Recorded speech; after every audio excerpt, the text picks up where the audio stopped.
viisime Slava Ukraini inimestega abi rindele Ukraina armeele. Tookord oli mul üks jutuajamine vabatahtliku pataljoni Karpatska Sich pataljoni ülemaga.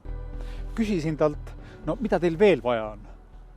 Tema vastas, meil on olemas autod, meil on olemas droonid, kõik see, mis te olete toonud, see on väga hea. Aga talv on tulemas ja tegelikult oleks meil vaja nüüd liikuvat sauna. Esimese hooga ma ei saanud aru, siis hakkasin peaaegu naerma ja juba järgmisel hetkel muutusin tõsiseks.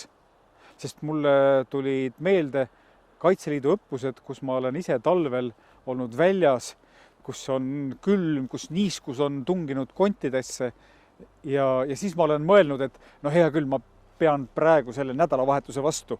Ma pean isegi terve selle nädala vastu, sest lõpuks saan ma ju ikkagi kuhugi sooja, kus ma siis lähen sauna, pesen ennast puhtaks ja pesen puhtaks ka oma igavesti porised märjad riided.